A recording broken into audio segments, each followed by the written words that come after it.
नमस्कार, मैं doctor Rakesh research of एस्ट्रोमा आपका स्वागत करता हूं। आज फलित ज्योतिष अध्ययन के क्रम को आगे बढ़ाते हुए मैं हाजिर हूं ग्रहों के कारकत्व को लेकर। सर्वप्रथम हम सूर्य के कारकत्व पर चर्चा करेंगे।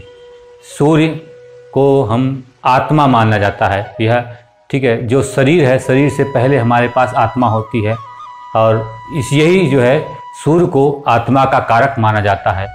अतः हम इससे अपने जो है आत्मबल को भी देख सकते हैं। जब हमारे पास आत्मा है, आत्मबल है, तो इसी से हम जो है अपने व्यवहार की बात करते हैं। किसी व्यक्ति के सूर्य से हम उसके कुछ व्यवहार को समझ सकते हैं। अब सूर्य के बहुत सारे कारकत्व ऐसे हैं, जैसे आप अनुशासन। ठीक है, अनुशासन क्या होता है? अनुशासन का मतलब है कि नियम को पालन करना। हम जो है धार्मिक नियम, जो कानूनी नियम है, इन सब के अंदर रहकर ही कार्य करना, यह सूर्य के कारकत्व में आता है। और अगला है तीक्ष्णता, तेजी से बोलना, जल्दी जल्दी बोलना, तेजी से चलना, कि तीव्र बुद्धि का होना, किसी बात को जल्दी से समझ लेना, ये जो होती है ये सूर्य के कारकत्व में आते हैं। सूर्य इसका कारक होता है। अब सरकार, राजा, पिता, ये सूर्य के कारकत्व में आते हैं। प्रशासनिक प्रबंधन, प्रशासनिक प्रबंधन का कार्य भी जो है सूर्य के अंदर आता है। सूर्य से ही हम किसी के अंदर ये क्षमता देख सकते हैं, या यह कह सकते हैं कि जातक जो है प्रशासनिक प्रबंधन विभाग में होगा, ऐसा हम सूर्य के कारकत्व से समझ सकते हैं। इसी ढंग से पिता का व्यवसाय, कभी कभी जातक क्या होता है कि पैतृक व्यवसाय करता है। पैतृक व्यवसाय के लिए ही सूर्य ही कारक माना जाता है। और अगला है प्रशिक्षण, जैसे शारीरिक प्रशिक्षण देने वाले लोग होते हैं, खेलकूद के प्रशिक्षण देने वाले लोग होते हैं। कोई नई चीज़, नई टेक्नोलॉजी आई तो सर्वप्रथम उसको प्रशिक्षण के लिए जो है लोग जाते हैं और उसको लोग समझाया जाता है नई टेक्नोलॉजी को। तो जो समझाते हैं ऐसे प्रशिक्षक जो है वो सूर्य से ही देखे जाते हैं कि व्यक्ति जो है प्रशिक्षक बनेगा कि नहीं। अब नेक्स्ट है, हम सूर्य से शक्ति को भी देखते हैं कि शक्ति कितनी है। शक्ति का मतलब है अंदरूनी ताकत उनके अंदर कितनी है, कितनी स्फूर्ति है शरीर में। बल, शारीरिक क्षमता कितनी है, शरीर के बाहर हम कितना अपना बल प्रयोग कर लेते हैं, वह बल देखा जाता है। ताप का मतलब होता है कि जैसे कि हम किसी कार्य को कराने के लिए क्षमता रख के भी किसी को डरा धमका के या किसी को अपना वर्चस्व दिखा के काम करा लेते हैं, ऐसे को हम ताप कहते हैं। प्रताप स्वतः फैलने वाला ताप है। जब आपकी इतना ज़्यादा शारीरिक बल और ताप फैलने लगता है तो लोग स्वतः ही आपके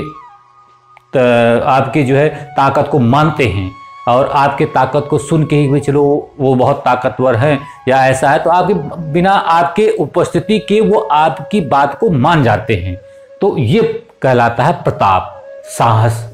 जब व्यक्ति के पास कुछ नहीं रह जाता, मान लीजिए कि लड़ाई हमारे सामने लोग चले गए या हमको लोग छोड़ के चले गए, तो उस समय हमारे साहस का पता चलता है। जब हमारे पास कुछ है नहीं, फिर हम कितनी साहस से हम आगे बढ़ रहे हैं, वह भी जो है सूर्य से ही देखा जाता है कि व्यक्ति का कितना साहसी है।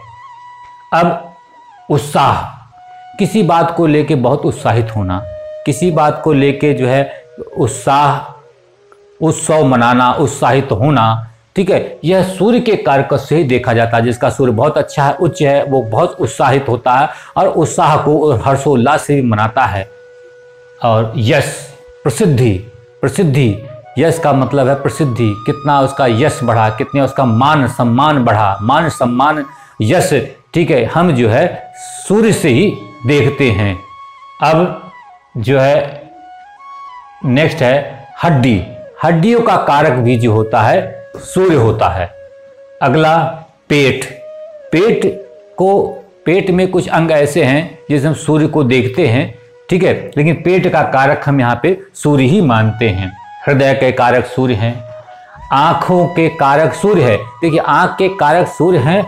आँख में पानी आने का जो कारक है वो चंद्रमा है, और आंख की रोशनी का जो कम होना ज़्यादा होना उसका कारक सूर्य होता है। ऐसा हम, ठीक है, कारक भी देखते हैं। किसी किसी व्यक्ति का देखिए कद छोटा होता है, तो ये इसका कारक सूर्य ही कहलाता है। ठीक है, सूर्य से मतलब हम उसके कद का विचार करते हैं, क्योंकि कद छोटा होना, नाटा होना, वो सूर्य का ही दिन होता है। फिर जो है किला, दुर्ग, मंदिर, धर्मशाला, ठीक है, ये चीजें जो है ये जो कारकत्व हैं, इनके जो कारकत्व हैं वो सूर्य के पास ही हैं। भाई अगर सूर्य की जो है सूर्य दशमेश है और इसकी दशा चली तो आप इनके निर्माण भी करा सकते हैं। किला का निर्माण कराते हैं, दुर्ग का निर्माण कराते हैं, मंदिर का निर्माण कराते हैं। अब किला दुर्ग तो पुरानी बातें रहेंगी, मंदिर का निर्माण, धर्मशालाओं का निर्माण, ऐसा कार्य आप कर सकते हैं। अब अग्नि का कारक, अग्नि का कारक जो होता है, अग्नि के जो अधिपति कहे गए हैं वो सूर्य देवता कहेंगे। बड़े अग्नि कारक, बड़े आगों को जहाँ पे जो है यूज किया जाता है वह अग्नि होता है। पित्त के कारक, शरीर में पित्त बनता है, एसिडिटी जिसे कहते हैं। क्रोध, क्रोध के कारक भी जो है, क्रोध भी हम सूर्य के कारकत्व से देखते हैं। शत्रुता, यह शत्रुता कि व्यक्ति के पास कितनी शत्रुता है। अगर सूर्य बहुत ज़्यादा पीड़ित है या सूर्य ओवर कॉन्फिडेंस, कोई बहुत ज़्यादा व्यक्ति कॉन्फिडेंस चेक करते हैं, आत्मबल इसे चेक करते हैं, अब ओवर कॉन्फिडेंस है उसके शत्रुता भी ज़्यादा हो जाएंगे। तो शत्रुता का भी विचार हम सूर्य से कर लेते हैं। ग्रीष्म ऋतु, ग्रीष्म ऋतु का मतलब है गर्मी, गर्मी का विचार करते हैं। और स्वाद में कड़वा, स्वाद में कड़वे का कारक सूर्य ही होता है। यात्रा, यात्रा का कारक सूर्य होता है, सूर्य यात्रा कराता है। अकेला व्यक्ति कोई भ्रमण करता है तो उसका कारक सूर्य होता है। पूर्व दिशा के स्वामी कहे गए हैं सूर्य, सूर्य पूर्व दिशा के कारक माने गए। अब लकड़ी, सूखी लकड़ी के कारक जो है सूर्य ही कहलाते हैं। तांबा, लाल अन्न, गुड़, गेहूं, इनके कारक सूर्य कहलाए हैं। अब लाल कपड़ा और ऊनी वस्त्र, गर्म कपड़े और लाल वस्त्र हो, ठीक है, तो उसके कारक जो है हमारे सूर्य ही कहलाते हैं। कीमती वस्तुओं का कार्य, अगर हमारे व्यवसाय का कारक निर्धारित होता है सूर्य, तो कीमती वस्तुओं का कार्य वो कर सकते हैं। कीमती वजह सोना, चांदी, हीरे, जवाहरात आदि। लोहा नहीं, लोहा कीमती नहीं है, ठीक है, लोहा कीमती नहीं है, इसलिए जो है कीमती वस्तुओं का कार्य के कारक जो होते हैं वो हमारे सूर्य देवता होते हैं। चालाकी से, ठीक है, अगर बलि है, कोई सूर्य आपका बलि है, ताकतवर है पत्रिका में, तो चालाकी से जो कार्य करते हैं वो कर्म करते हैं। लेकिन कमजोर है तो धूर्तता से किया जाने वाला कार्य, धूर्तता से किया जाने वाला कार्य जैसे शेयर मार्केट का कार्य एक तरीके से चालाकी से किया जाता है, और जुआ का कार्य धूर्तता से किया जाता है। तो ऐसे कार्यों के लिए जो है सूर्य ही कारक कहे गए हैं। ठीक है, उसके बाद जो है फल के पेड़ों को लगाना, फल के वृक्ष को लगाना, उनकी देखरेख करना, वो व्यक्ति वही करता है जिसका सूर्य के ऊपर ज्यादा प्रभाव होता है, जिसके ऊपर सूर्य का अच्छा प्रभाव होता है। दवा से संबंधित कार्य, जैसे ताप दे के किसी की सिकाई करते हैं, ठीक है, तो ऐसे कारक जो है सूर्य से देखे जाते हैं। आयुर्वेदिक में जो वनस्पति होती हैं इनके कारक भी जो है सूर्य देवता कहे गए हैं। अब क्या है, गर्मी, जैसा पहले ग्रीष्म ऋतु के कारक है, तो गर्मी मतलब किसी को चक्कर आना, बहुत ज्यादा गर्मी लगना, उल्टी का मन करना, ठीक है, तो वो गर्मी, जो गर्मी शरीर में पैदा हो जाती है, उसके कारक जो होते हैं सूर्य देवता कहे गए हैं। ज्वर, फीवर के कारक। त्वचा रोग, त्वचा का कारक जो है बुध है, लेकिन त्वचा रोग जो उत्पन्न होता है उसमें सूर्य की भूमिका होती है। इस कारण से त्वचा रोग, कुष्ठ रोग, कुष्ठ रोग, अब इसमें बृहस्पति का जो है रोल भी है, लेकिन कारक जो है सूर्य ही भी बनते हैं, सूर्य ही होते हैं। मिर्गी, ठीक है, अब इसमें जो है मिर्गी का जो है भाई कुछ चीजें जो होती हैं अदर ग्रह मिल के जो है दोनों के कारक होते हैं, उसमें से सूर्य भी जो है कारक बनता है।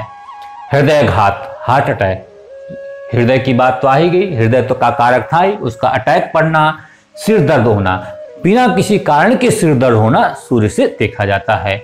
गंजापन, कुछ लोगों के बाल पीछे से उड़ जाते हैं, आगे से उड़ जाते हैं, पीछे रह जाते हैं, तो ऐसे गंजापन को हम सूर्य से ही देखते हैं। शरीर में जलन, शरीर में कोई गर्मी या जलन आती है तो उसको हम सूर्य से देखते हैं। क्रोध से रक्तचाप बढ़ना, इसको हम सूर्य से देखते हैं। एक बड़ा इंपॉर्टेंट पॉइंट है आरोग्यता। आरोग्यता भी हम सूर्य से देखते हैं। जब कोई व्यक्ति बीमार पड़ जाता है, गंभीर बीमारियां आती हैं, शरीर में तरह तरह के रोग लग जाते हैं, तो हम देखते हैं कि सूर्य की क्या है स्थिति। अगर जो है सूर्य की स्थिति अच्छी नहीं है तो व्यक्ति रोगी हो सकता है। ठीक है, आरोग्यता का कारक होने के कारण हम सूर्य की आराधना करना शुरू कर। जब हमारी तबियत गड़बड़ हो, बीमारियां हो, तो एक उपाय के तौर पे आप इसे जो है गायत्री मंत्र का पाठ कर सकते हैं, सूर्य को जल चढ़ा सकते हैं। ठीक है, तो आरोग्यता के लिए जो है हमें सदैव ही सूर्य की उपासना करनी चाहिए, उसका पूजा पाठ करना चाहिए, गायत्री मंत्र पढ़ना चाहिए, सूर्य को जल चढ़ाना चाहिए। तो हमारे जो है शरीर में आरोग्यता आती है, रोग हमारे शरीर से दूर होते हैं। अब इन कार्यकत्वों को देखते हुए अदर जो कार्यकत्व हैं, कुछ जो है द्वितीय पंक्ति का कार्यकत्व इसे कह सकते हैं कि काल पुरुष की कुंडली में सूर्य पंचम का स्वामी होता है तो अपनी दशा अंतदशा में उसका फल भी करने का प्रयास वो करता है। ये इसके सूर्य के नैसर्गिक कार्यकत्व हैं। लेकिन काल पुरुष के अनुसार उसके जो कार्यकत्व हैं दूसरी कैटेगरी के कार्यकत्व कैसे, दूसरी पंक्ति के कार्यकत्व कह सकते हैं। संतान, सूर्य हमें संतान दे सकता है, प्रेम का, ठीक है, बात बढ़ा सकता है। हमारे बुद्धि का कारक जो है काल पुरुष के अनुसार जो है सूर्य देवता बनते हैं, विद्या के कारक। और किसी से हम वार्ता करते हैं, वार्ता हमारी कैसी है, प्रखर वार्ता करते हैं। ठीक है, तो इन चीजों के कारक काल पुरुष के अनुसार सूर्य देवता ही बनते हैं। अब एक जो है किसी भी कुंडली में हम लग्न से व्यक्ति के शारीरिक क्षमता का विचार करते हैं, शारीरिक क्षमता का विचार करते हैं। इसका मतलब शारीरिक क्षमता के कारक देवता जो है सूर्य ही हैं। दूसरा है हम लग्न से धन का विचार करते हैं, व्यवसाय का विचार करते हैं, रोग का विचार कर सकते हैं। तो ऐसा हम कह सकते हैं कि ये इसके जो है कारक है। आज के एपिसोड में बस इतना ही। नेक्स्ट एपिसोड में हम बात करेंगे। तब तक के लिए हम आपसे आज्ञा चाहते हैं। धन्यवाद।